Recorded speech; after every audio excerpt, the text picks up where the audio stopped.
പുള്ളി ഭയങ്കര ദേഷ്യവും സംശയവും ഒക്കെ ഉള്ള ഒരാളാണ്.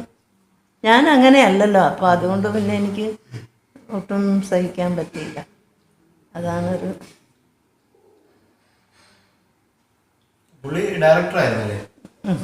രാജൻ പറഞ്ഞ കഥ.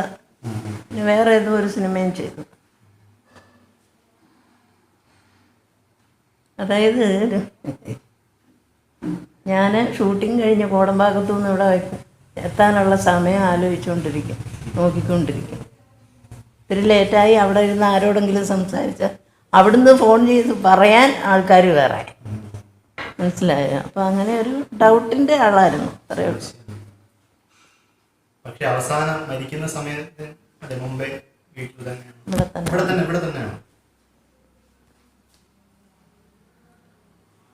സംസാരിക്കാൻ പറ്റാണ്ടായി. പുള്ളി എവിടെയോ പോയി, ഏതോ ഒരു സ്ഥലമുണ്ടല്ലോ പാവ പ്രായശ്ചിത്തം ചെയ്ത് മുങ്ങുന്ന ഗംഗയുടെ ഒരു സ്ഥലം, രാമേശ്വരത്ത് പോയി മുങ്ങി. എന്നിട്ട് പിന്നെ ഗുരുവായൂരിൽ ഒറ്റയ്ക്ക് താമസിക്കുകയായിരുന്നു. അപ്പോൾ വീഴുകയോ എന്തോ ചെയ്തപ്പം ആരൊക്കെയോ കൂടിയിട്ട് ഇങ്ങോട്ട് വിളിച്ചു പറഞ്ഞു. എന്നിട്ട് ഇവിടുന്ന് എൻ്റെ നടുക്കുള്ള ബ്രദറും ഇവനും ഉണ്ടായിരുന്നു. അതങ്ങനെ എല്ലാവരും കൂടി പോയി കൂട്ടിക്കൊണ്ടുവരികയായിരുന്നു. ഈ റൂമിലായിരുന്നു.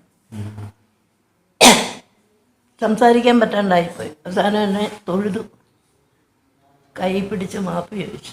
പറയാൻ പാടില്ല, ഭയങ്കരമായിട്ട് ദേഹോപദ്രവമൊക്കെ ചെയ്യുക. ഒരിക്കൽ ചെയറെടുത്ത് അടിക്കുന്ന കണ്ടിട്ട് നമ്മുടെ മണിയമ്പിള്ള രാജു വീട്ടിലേക്ക് വരികയായിരുന്നു. മണിയമ്പിള്ള ഓടിക്കളഞ്ഞു.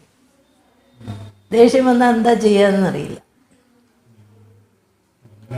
അങ്ങനത്തെ ഒരു ടൈപ്പായിരുന്നു. അതെ അതെ അതെ.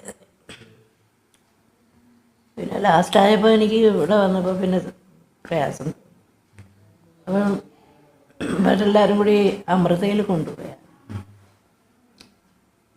ക്യാൻസറായിരുന്നു ലാസ്റ്റ്. അപ്പോൾ പറഞ്ഞു ഏറി 1, 2, 3 മാസം ഉണ്ടാവുള്ളൂ. അപ്പോൾ എന്താ അത് പറഞ്ഞാൽ ചോദിച്ചാൽ അതെല്ലാം ചെയ്തു കൊടുത്തോണം.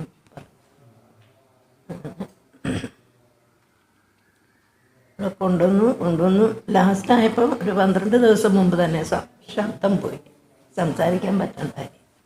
അങ്ങനെ ജീവിതത്തിൽ ഒരുപാട് അനുഭവിച്ചു.